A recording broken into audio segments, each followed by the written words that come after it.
Amigas e amigos, meu nome é Durval. Eu vou aqui explicar uma coisa que eu considero muito importante, que eu estou vendo que as pessoas continuam com dúvida. Então, para trazer mais técnica e mais luz a todos vocês, eu vou falar um pouco sobre espiral do silêncio. Tá? O que é a espiral do silêncio? Nós temos aqui essa figura aqui que é uma forma de representar a espiral do silêncio. Quanto mais se difunde a opinião pública, que seria esse tablado fixo, sólido aí, enquanto menos as opiniões divergentes da maioria, elas se pronunciam, ou seja, elas vão se calando com medo de cair no isolamento, né? A espiral do silêncio, ela é uma coisa viva. Ela, a cada dia, ela muda. A opinião pública, ela vai se moldando com o tempo, de acordo com os costumes, de acordo com a moral, de acordo com a lei. Então, enquanto mais parecida com a opinião pública, mais você tem prazer de falar. Se a sua voz for muito distoante da opinião pública, você evita falar para não ser isolado, né? Mas, como a espiral do silêncio ela é viva, ela funciona de forma ascendente, ou seja, tem algumas pessoas que têm um ponto de vista diferente, que se tiver a técnica correta, o método correto, ela vai subindo e subindo, subindo até se transformar em opinião pública. Essa diferença durante um tempo chama-se discrepância. Né? Existe a espiral saudável e existe a espiral que não é saudável. O que é uma espiral saudável? Ela é viva, ela tem movimento, como eu falei para todos vocês.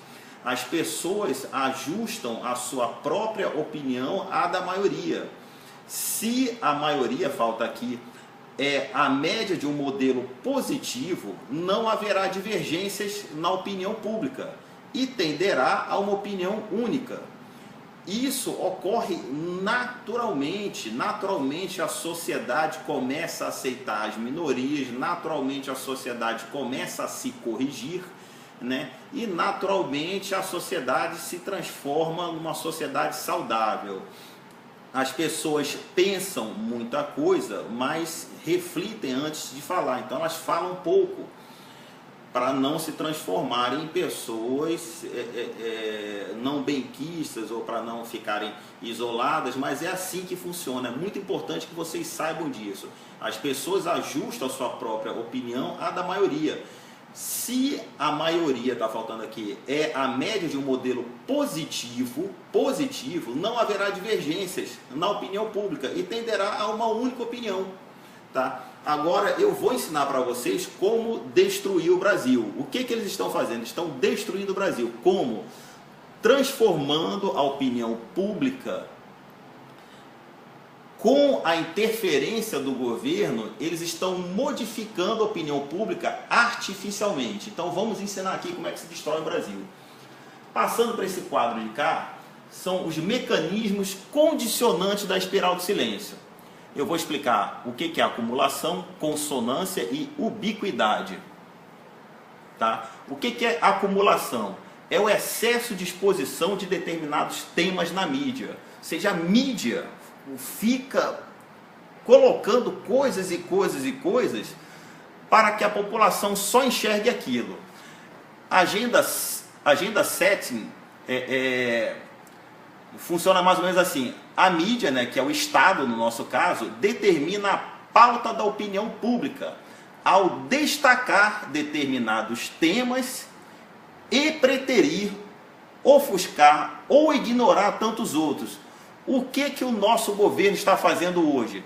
Na TV fala-se muito em reforma política, fala-se muito em ditadura, sexo livre, desarmamentos, shows, mas evita falar da violência, da saúde pública, da família, da religião, valorização das mulheres, crianças, armas, intervenção, militares, urnas, eleições e Foro de São Paulo. Isso tudo é de forma proposital, ou seja, o Estado cria um pseudo-ambiente. No que o povo deve pensar? O povo deve pensar só no que a TV mostra. Se eu tiver um problema grave, se um parente meu morrer por causa de uma doença grave e não tiver saúde pública, e isso não for divulgado, eu não devo falar isso, eu devo falar só do SUS, porque o Estado cria na cabeça dos outros esse pseudo-ambiente. Cria limites dos assuntos sobre o que o público deve falar e sobre o que o público deve tratar sobre política. Ou seja, os políticos, os gestores, passam para a mídia quais são os assuntos políticos que devem passar na mídia. Isso aí, eles utilizam técnicas que a mídia tem para tratar desses assuntos e dominar a massa, modificar a espiral do silêncio de forma artificial. Eles possuem o gatekeeping. Gatekeeping, o que é? É o repórter, é o âncora, é aquela pessoa que todo dia entra na sua casa, é aquele repórter que todo dia traz a informação. Então tudo passa a fluir através dessas pessoas. Vocês não têm muita variedade de âncoras, então eles vão tratar sempre das mesmas coisas e vão fazer com que vocês sigam ele, por mais que vocês tenham outra opinião, mas todo mundo quer se manter na média por causa da espiral de silêncio. Aí tem o priming. O que é o priming? Eles vão chamar a atenção para determinado assunto. Por exemplo, aqui na violência, nós temos quase 400 mortes por dia violentas no Brasil. 160 assassinatos, 160 no trânsito, mais o SUS e tudo mais. Mas eles só vão tratar de 5. Uns 2 ou 3 civis, 2 policiais ou 3 policiais por dia só vão tratar disso. Mas todo mundo vai falar, pô, mas são 400 mortes irresponsáveis no Brasil por dia. Mas a mídia vai forçar você a só ver 5. São 400 mortes violentas por dia, nenhuma guerra mata tanto assim. Mas a mídia só vai falar de 5. Ah, um pobrezinho que morreu de bala perdida, um policial que morreu de um tiro. Todos nós somos importantes, não somente esses 5. E a mídia vai tratar desses 5 durante uma semana, e são 400 por dia, né? O framing, o que é o framing? A mídia vai impor para vocês uma ótica sobre aquele assunto. Então vocês não vão ter chance de ver vários pontos de vista. Vocês vão ver um ponto de vista só direcionado pela imprensa, por mais que seja um canal diferente. Eles vão conduzir vocês a enxergar sob aquele ponto de vista e não de outros ângulos. O time lag, o que é o time lag? Eles vão segurar aquela notícia para liberar a partir de uma hora que for tudo pensado, tratado, não sei o que. Tem um tempo para chegar e tratar daquele assunto.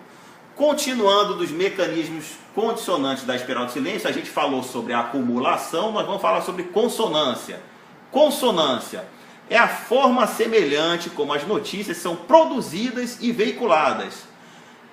Isso acontece em todos os canais, quase todos os canais você vai mudar, tem um pouquinho de diferença entre o outro, mas eles fazem com que a notícia seja semelhante para você pensar ou imaginar que aquilo é a opinião da maioria. Não, eles estão tratando forçosamente, eles fazem forçosamente que vocês pensem e enxerguem sobre um único ponto de vista, não vejam notícias diferentes, mas sempre as mesmas. Por exemplo, eles forçam a opinião única e de massa em todos os veículos. Eles falam sobre ditadura, que não houve no Brasil. Eles falam sobre desarmar a população, mas não fala que os bandidos estão armados. Falam sobre crise econômica. Então, esses assuntos de ditadura, desarmar e crise econômica é uma forma do poder se defender do povo. Por quê? Por exemplo, falar que houve ditadura aqui no Brasil é uma das maiores estupidez do mundo. Vamos citar aqui o motivo. A ONU, o Brasil nunca foi denunciado à ONU por ditadura. Nunca foi. E nesse período o Brasil era extremamente seguro. Hoje nós temos 60 mil assassinatos por ano, 60 mil mortes no trânsito, mais não sei quantas mortes no SUS e outras mortes suspeitas, que dá em torno de 150 mil mortes por ano. E nenhuma guerra do mundo mata tanto. Nós somos a melhor guerra do mundo quando na TV só mostra bunda e outras coisas assim. Mas vamos lá. Ubiquidade. O que é ubiquidade? É a presença da mídia em todos os lugares, em menor ou maior grau. Então eles ficam aparecendo em todo o Brasil, no interior dos Cafundó do Judas, está lá a mídia falando sobre ditadura, que ter arma é feio, que quase aconteceu um acidente com arma, mas ninguém fala, por exemplo, que na época do governo militar, no estado de São Paulo, os civis tinham 100 mil portes de arma. E hoje só possui 80 portes de arma.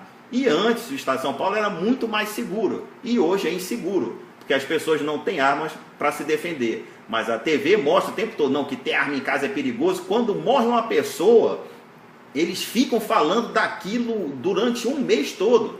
Mas não fala que tem 400 mortes por dia. Não fala de 400 mortes por dia, mas fala daquela única arma que aconteceu um acidente uma vez na vida que morreu uma pessoa. Como que se explode uma espiral do silêncio negativa? Ou seja, a espiral do silêncio, a opinião pública hoje no Brasil, ela não é a opinião do povo. Ela é uma opinião formada pela mídia que pertence ao governo. Repetindo, a opinião pública não é a opinião natural, que sempre teve no Brasil. As pessoas eram complacentes com religião, com credo, cor, raça, com homossexualismo, com tudo isso. Nós sempre fomos. Agora não, agora tem luta de classe, luta de sul com norte, religião com outra, não sei o quê. Tudo isso é forçado, opinião pública forçada. Como que se explode uma espiral de silêncio negativa? Através da verdade. Você deve informar-se e deve compartilhar isso. Exemplo que existe a espiral de silêncio negativa no Brasil. Como é que você enxerga isso? Nós temos aqui a espiral de silêncio. Através da propaganda e marketing, você modifica os parâmetros de opinião pública do povo, a forma como o povo pensa. Quais são os indícios de ataques contra o povo? Vou colocar aqui pequenos indícios, tá? Porque se eu for falar de tudo, nós vamos passar o dia todo falando. Mas é a territorialidade geográfica e cultural. Ou seja, esses problemas do Brasil, você só vê no Brasil. Então tem algo estranho aí, tá? Exemplo, problema com armas, proibir o civil de bem de ter armas e permitir que o bandido tenha armas, é só no Brasil e em alguns outros pequenos países comunistas. Problema de drogas, aqui é um problema muito grande de drogas, mas é só no Brasil e alguns outros países que são pobres. O Brasil é um país rico, alguns outros países pobres têm problema com droga. Esse problema com droga, ele é provocado pelo governo. Eu acho que eu devo falar algum outro local aqui, eu espero. Mas é provocado pelo governo, não é uma coisa normal. Em outros países você não vai ver isso. A ditadura que eu já falei, por exemplo, Brasil nunca foi denunciado. A ONU, diferente de outros países que teve ditadura militar mesmo, foram denunciados na ONU, coisa e tal. A ONU não estava aceitando eles na época. Mas o Brasil não, o Brasil vivia uma paz celestial quando tinha um governo democrático militar. Essa violência descabida que tem no Brasil não tem em nenhum lugar do mundo. Isso aí nós somos o único, nós somos os melhores do mundo. Ninguém consegue matar e destruir tanto o país como aqui. E isso é provocado pelo governo. Então isso está limitado ao nosso território geográfico e cultural, né? O povo não é violento naturalmente, mas é reflexo do governo. O povo age de acordo com o governo, ou como a gente falava lá no exército, a tropa é espelho do guia. Se o quartel tem problema, a culpa é do comandante, não é da tropa, tá? Outro indício de ataque contra o povo, inversão de valores. Ou seja, aqui se valoriza ter comunidades em cidades, como aquele programa Esquenta da Globo. Qualquer país rico, você não valoriza isso. Você, muito pelo contrário, você procura extinguir isso. E no Brasil nunca foi extinto desde que terminou o governo militar. Pelo contrário, você deixa isso crescer. Por quê? Trata-se de um curral eleitoral. Você ter aquele problema faz com que você sempre crie uma perspectiva, uma solução que não existe e vai manter aquilo o tempo todo, entendeu? Uma forma de ganhar. dinheiro com isso. Violência urbana versus a polícia. Aí o governo fala que o problema da violência urbana está ligado à polícia, a violência urbana. Na verdade, a culpa é do governo, a violência urbana vem do governo, não vem da polícia. A polícia tanto é refém da violência urbana, maior vítima da violência urbana. Os policiais honestos, né, são as maiores vítimas da violência urbana, porque convivem com ela muito mais do que nós, convivem com ela o dia todo, porque é o trato profissional deles. Assim como alguns também se transformaram em agentes negativos, né, dessa história, e nós sabemos disso. Por exemplo, as drogas não devem se combater utilizando polícia militar e polícia civil. Droga é problema de fronteira, Forças Armadas e Polícia Federal. Se fosse fechado as fronteiras, como são nos países sérios, aqui não, ela está desmobilizando as fronteiras, porque faz parte do projeto de poder a droga, a violência, a desordem social, para eles entrarem com a solução. Armas, povo sem defesa e dependente do Estado. Isso aqui é lógico, eles fizeram isso. O povo disse: eu quero ter armas, mas eles retiraram as armas. O objetivo do governo é destruir o povo, destruir a religião, destruir a família, desvalorizar a mulher como peça importante, tá, da família, destruir as nossas crianças. É esse o objetivo do governo.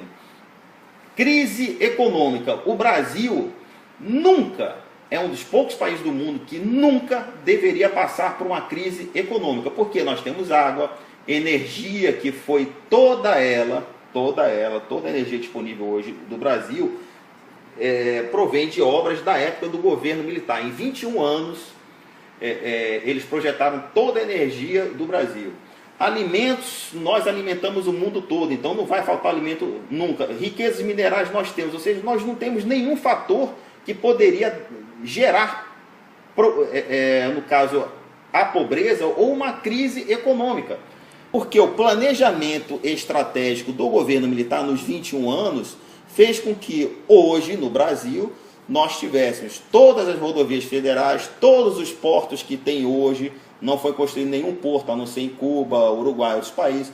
Todas as rodovias federais foi o Exército também que fez. Isso aqui eu falei, comunidades, nós temos uma renda per capita alta, nós temos muitas comunidades e crescendo mais ainda, o que é inconcebível para um país rico, porque nós temos tudo isso aqui, nós temos a renda per capita alta, porém nós temos o IDH baixo, que é o Índice de Desenvolvimento Humano, muito baixo. E isso, o único motivo cabível é para fazer das comunidades curral eleitoral e área de violência. Então toda a violência, todos os problemas de hoje que nós temos no Brasil é culpa do governo, não tem outro motivo. Por exemplo, mentiras está em mídia. O dia 15/3, quem marcou 15 de março foi o governo. Todo mundo diz: não, mas foi o movimento Vem Pra Rua, Revoltados Online, Vem Pra Rua, Revoltados, MBL.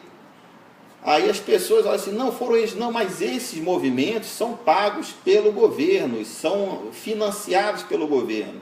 Então foram milhares de pessoas, milhões de pessoas, melhor dizendo, às ruas, pedindo tudo menos lei anticorrupção. Como resultado de 10 milhões de pessoas na rua, o governo disse que o povo quer uma lei anticorrupção. Eles estão mentindo, esse governo não nos representa, esse governo não nos representa desde FHC, que assinou a OIT 169, dando 216 micronações indígenas, criando 216 micronações, que vai de encontro à Constituição, porque isso é dividir o país. FHC assinou a PNDH 1, que ratificou a OIT 169, assinou a PNDH 2, o Lula assinou a PNDH 3, tanto FHC como Lula como Dilma doaram recursos do Brasil para outros países de forma ilegal, ou seja, roubaram o nosso dinheiro, porque qualquer empréstimo tem que passar pelo Congresso, nenhum deles passou pelo Congresso, o dinheiro foi desviado. O Lula criou uma lei onde o recurso público passa que é pago para sindicatos ou para ONGs não pode ser mais fiscalizado pelo TCU. Ou seja, você manda milhões para uma ONG, o que é ilegal, dinheiro de imposto não deveria ir para a ONG, não pode ir, tem que ir para o governo gastar com o seu povo. Aí o governo dá dinheiro para a ONG e essa ONG não é fiscalizada pela TCU porque o Lula criou uma lei para não fiscalizar. Então, os sindicatos recebem dinheiro do governo e não são fiscalizados. Por isso que o sindicato nunca acompanha o movimento popular. Se o Brasil está numa situação terrível, se aumenta a passagem de ônibus, se aumenta a passagem de trem, o sindicato só vai para a rua se o governo quiser, porque o sindicato está na mão do governo, né? Está na mão do governo. Outro exemplo de mentira através da mídia: a popularidade da Dilma está em 7%. O que o governo disse que... Porque aí o governo deu a sua justificativa para a popularidade dela está em 7%. Não, a população está pedindo do governo humildade. Gente, o que é que tem a ver popularidade 7% com o povo está pedindo humildade do governo? Nada, nada. É um governo que não nos representa, eles estão mentindo na cara de pau. Eu estou preocupado sobre o que o governo vai dizer com o dia 12/4, que foi um dia marcado por eles também. Eu acho que eles vão pedir a reforma política. Reforma política, vocês têm que entender o que é. Eles querem dar... Tem várias coisas escritas lá, mas a que vai destruir o Brasil, o que é? Eles vão pegar pessoal do MST, MTST e de outros movimentos populares, tá? E eles vão representar o nosso voto sem nunca terem sido votados. Ou seja, se alguém invadir a sua casa, você tem uma casa de 5 quartos, aí você ocupa 2 quartos, se famílias do MTST ocuparem os outros 3 quartos, você não pode retirar a bala, porque você não tem mais bala, não tem mais arma. E 2, você, pela lei, você vai ter que negociar com eles se eles vão sair ou não. Olha só o absurdo. Então, eles querem com que essas pessoas decidam o seu futuro. Eles não foram eleitos, não representam o povo. É o PT que vai colocar eles lá. Eles vão decidir o seu futuro e o que você vai fazer com os seus bens. Outra coisa importante que todos vocês devem saber. Marcha da Família, que foi no dia 28 agora. Vezes a mídia, vezes a eficiência está no combate. Qual é a diferença da Marcha da Família para as outras marchas? A Marcha da Família são pessoas que estão fora da espiral do silêncio destrutiva. Elas não estão na espiral do silêncio destrutiva.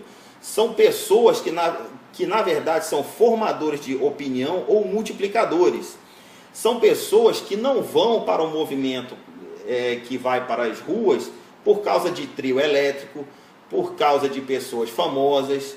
São pessoas que têm uma qualidade muito maior do que uma quantidade. E o que isso significa em eficiência de combate?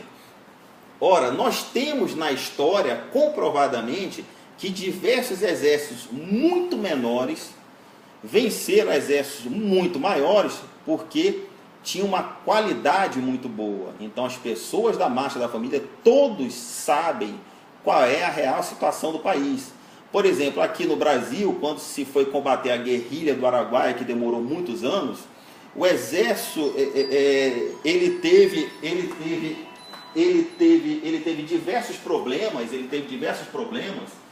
porque ele mandou tropa regular primeiro, mandou mais de 3.000 homens para combater as guerrilhas, né? E não conseguiu. Depois ele passou de quantidade para qualidade. Com um grupo que variava entre 70 e 120 homens, venceu a guerrilha do Araguaia, com forças especiais, pessoal de comandos, pessoal de comunicações, engenheiros, médicos. Só com equipe reduzida, mas bastante eficiente, eles venceram tal combate. Então é assim que vocês devem estar enxergar a marcha da família. Então, a espiral do silêncio, eu espero que esteja bem explicado e que todo mundo entenda o quanto é simples e vocês entendam como que vocês estão sendo enganados. Qualquer dúvida, vocês nos procurem aí no Face, YouTube e tudo mais, que nós vamos dirimir as dúvidas. Muito obrigado.